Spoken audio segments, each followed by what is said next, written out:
ಗೆಳೆಯರೇ, ನಾವು 2025ರಲ್ಲಿ ಮಹಾಕುಂಭಮೇಳವನ್ನು ನೋಡಿದ್ದೇವೆ. ಹಾಗೆ ನಾವೆಲ್ಲ ಇನ್ನೊಂದು ವಿಸ್ಮಯಕರವಾದ ದೃಶ್ಯವನ್ನು ಜನವರಿ 25, 2025ರಲ್ಲಿ ನೋಡಬಹುದು.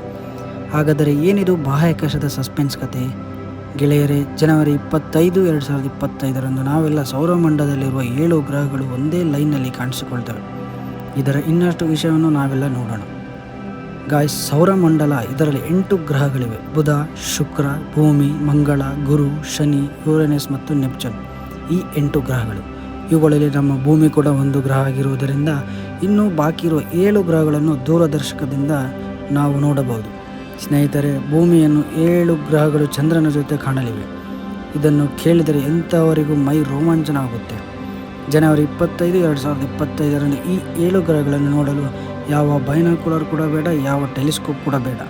ಗಾಯ್ಸ್, ನೆಕ್ಸ್ಟ್ ಇಂತಹ ಮ್ಯಾಜಿಕ್ ನಡೆಯೋದು ಯಾವಾಗ ಎಂದರೆ 352 ವರ್ಷಗಳು ಆದ ಮೇಲೆ. 352 ಬಿಲಿಯನ್ ವರ್ಷಗಳಾದ ಮೇಲೆ ಇಂಥ ಮ್ಯಾಜಿಕ್ ನಾವು ನೋಡಬಹುದು. ಹಾಗಾದರೆ ನೀವೇ ಥಿಂಕ್ ಮಾಡಿ, ಇದು ಎಂತಹ ಅದ್ಭುತ ಅಂತ. 352 ಬಿಲಿಯನ್ ವರ್ಷಗಳಾದ ಮೇಲೆ ಇಂತಹ ಮ್ಯಾಜಿಕ್ ನೋಡಲು ನೀವು ಯಾರೂ ಇರುವುದಿಲ್ಲ. ಭೂಮಿನೇ ಇರುತ್ತದೆ ಇಲ್ಲವೋ ಗೊತ್ತಿಲ್ಲ. 1 ಅಥವಾ 2 ಗ್ರಹಗಳಿರಬಹುದು ಅಷ್ಟೇ. 352 ಬಿಲಿಯನ್ ವರ್ಷಗಳಾದ ಮೇಲೆ ನಿಜವಾಗಲೂ ಭೂಮಿಯ ಮೇಲೆ ಮಾನವ ಸಂಕುಲ ಅನ್ನುವುದೇ ಇರುವುದಿಲ್ಲ. ಸ್ನೇಹಿತರೆ, ಇದೇ ಜನವರಿ 21, 2025ರಿಂದ ಜನವರಿ 29ರವರೆಗೂ ಆಗಸದಲ್ಲಿ ಗ್ರಹಗಳ ಮೆರವಣಿಗೆ ನಡೆಯಲಿದೆ. ಈ 7 ಗ್ರಹಗಳು ಭೂಮಿಯಿಂದ ಏಕಕಾಲದಲ್ಲಿ ಗೋಚರಿಸುತ್ತವೆ. ಆದರೆ ಬುಧ ಗ್ರಹ ಮಾತ್ರ ಬೇಗ ಗೋಚರಾಗಿ ಸ್ವಲ್ಪ ಹೊತ್ತಿಗೆ ಕಣ್ಮರೆಯಾಗುತ್ತದೆ ಎನ್ನುತ್ತಿದ್ದಾರೆ ವಿಜ್ಞಾನಿಗಳು. ಆದರೆ ಇನ್ನು ಉಳಿದ ಎಲ್ಲ ಗ್ರಹಗಳನ್ನು ಬರಿಗಣ್ಣಲ್ಲಿ ನೋಡಬಹುದು. ಈ ಗ್ರಹಗಳನ್ನು ಕಂಡುಬರುವ ಸಮಯವೂ ಕೂಡ ವಿಜ್ಞಾನಿಗಳು ತಿಳಿಸಿದ್ದಾರೆ.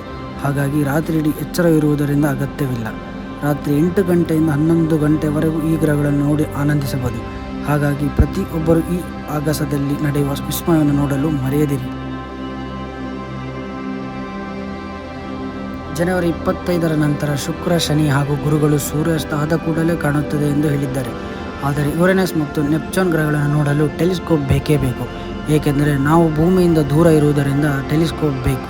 ಗಾಯ್ಸ್, ಜನವರಿ 21ರಂದು ಅಮಾವಾಸ್ಯೆ ಇದೆ. ಸೊ ಅವತ್ತಿನ ಈ ಗ್ರಹಗಳು ನಾವು ನೋಡಿದರೆ ಕಣ್ಣಿಗೆ ಎದ್ದು ಕಾಣ್ತವೆ. ಏಕೆಂದರೆ ಅಮಾವಾಸ್ಯೆ ದಿನ ಕತ್ತಲು ಜಾಸ್ತಿ ಇರುತ್ತದೆ.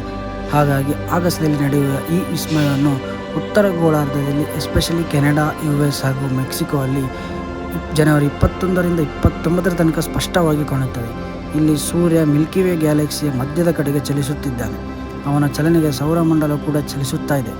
ಸೊ ಗಾಯ್ಸ್, ಜನವರಿ 21ರಿಂದ 29ರವರೆಗೂ ಆಗಸದಲ್ಲಿ ನಡೆಯುವ ಈ 7 ಗ್ರಹಗಳ ಮೆರವಣಿಗೆಯನ್ನು ನೋಡಲು ಮಿಸ್ ಮಾಡ್ಕೋಬೇಡಿ. ಏಕೆಂದರೆ ನಂತರ ನೀವು ನೋಡಬೇಕೆಂದರೂ ನೀವು ಅಷ್ಟೇ ಯಾಕೆ, ಈ ಭೂಮಿನೇ ಇರುವುದಿಲ್ಲ. ಹಾಗಾಗಿ ನೀವು ನೋಡಿ ಮತ್ತು ನಿಮ್ಮ ಕುಟುಂಬ ಹಾಗೂ ನಿಮ್ಮ ಸ್ನೇಹಿತರಿಗೂ ಈ ವಿಸ್ಮಯವನ್ನು ನೋಡಿ ಆನಂದಿಸಲು ಹೇಳಿ. ಈ ಗ್ರಹಗಳು ಗೋಚರಿಸುವ ಸಮಯ ರಾತ್ರಿ 8 ಗಂಟೆಯಿಂದ 11 ಗಂಟೆಯ ತನಕ. ಸೊ ಗಾಯ್ಸ್, ಐ ಹೋಪ್ ಯಾರು ಮಿಸ್ ಮಾಡಿಕೊಳ್ಳಲ್ಲ ಅಂತ.